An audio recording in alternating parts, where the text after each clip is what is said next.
let me ask you something really quickly. Do you think there's a chance, and I might know the answer to what you're going to say, but I want to ask it. Do you think there's a chance, right? It's like the 75th minute, maybe earlier than that, right? And Santos is looking around. Switzerland's playing very strong, resilient. He needs something. He turns around and he goes, Cristiano, jump on. And Ronaldo refuses. I don't think so.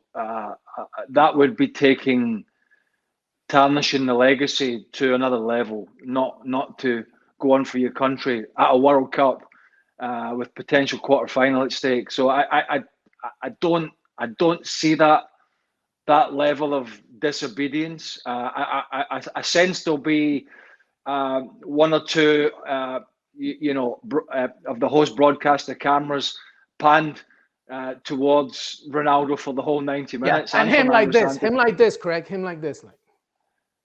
Yeah, like yeah. I mean, I think the interesting thing will be if it is the 75th minute or 80th minute and Portugal are struggling, and I think this is a tight game, certainly on paper, and Fernando Santos turns to the bench and it's not Ronaldo and it's somebody else. Now, I don't have the Portuguese team in front of me as we do this live, so I'm not. All I know is Ronaldo's not playing because it's. I'll tell you right now, Craig. It's Joao Felix, Gonzalo Ramos, Bruno Fernandes, Bernardo Silva, Carvalho, Otavio in the middle, Guerrero, Diaz, Pepe, Dalot. So Rafa Leao, once again, also is not starting. Ruben Neves is also sitting. So Joao Cancelo sits as well. Joao Cancelo, one of the most wonderful fullbacks to watch. And I think Rafael Leao as well, of Milan, who has had a fantastic season and is so fast. It's so direct and it's such a danger. And I think, looking at the fact that he's not and has struggled to get in this starting lineup is telling you that the Portuguese squad is relatively deep. But of course, the story, and we're talking about it, is all around one man.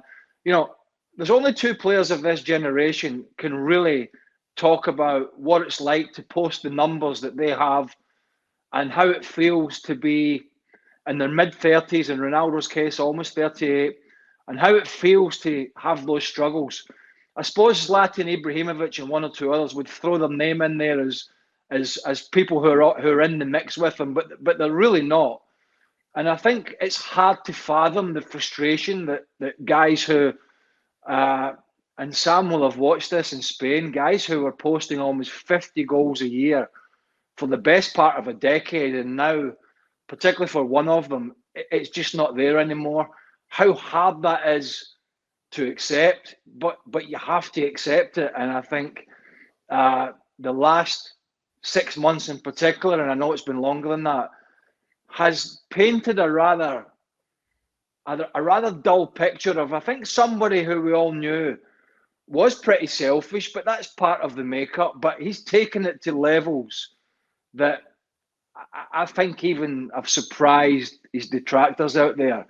And I hope for his sake he doesn't bring any more of that on him during this game today.